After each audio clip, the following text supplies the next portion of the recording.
So, gaano nga ba dapat kalalim ang tubig para sa crayfish?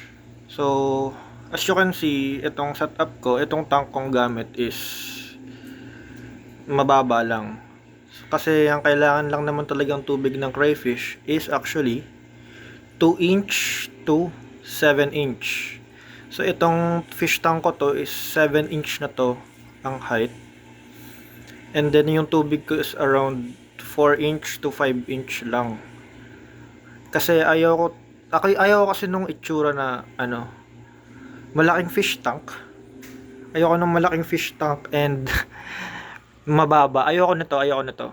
So medyo as long as possible tinataasan ko yung tubig kasi ayoko ng look nito. Pero actually kailangan rin kasi ng ganito kasi barrier din to na hindi agad makakaakyat yung alaga nating crayfish pataas. Pero since ito is ginawan ko siya ng takip and as you can see hindi pa naman to talaga fully tapos ang setup. Gusto ko lang makita yung itsura kung anong magiging itsura niya kapag tinakpan ko na. Meron siyang rim para hindi siya makita. Hindi siya makawala. So, hindi makakataas agad yung crayfish dyan. And hindi niya to mabubuhat basta-basta kasi sobrang bigat niyan. Tabla to. Ayan yung magsisilbing takip natin dyan sa part na yan. Para hindi naman kailangan takpan tong buong area. Though mas maganda if matakpan nyo to kahit fishnet lang or pangkulambo para hindi na kayo bumili ng isda tulad ko. So, ayan lang. Ang kailangan lang natin is 2 inch to 7 inch ang tubig. Though, kung konti lang naman sa fish tank nyo or naka-trapal pond kayo, kung ayaw nyo 2 patong ang hides nyo, pwedeng isa lang, edi hanggang dun lang yung tubig nyo sa taas ng hides. Pero, ganito na lang, ang gawin nyo, kung hanggang saan yung hides nyo, ganun na lang din kataas ang tubig nyo. So, ayun yung pinakamadaling sagot dun. Kung gaano kataas dapat ang tubig natin. Pero kahit 2 inch lang, buhay na sila niyan eh. Kasi yun lang din naman ng nila. And, at least hindi makakataas agad yung crayfish or makakatakas. Kasi, hanggat may tubig yan, kaya nila yung akyatin.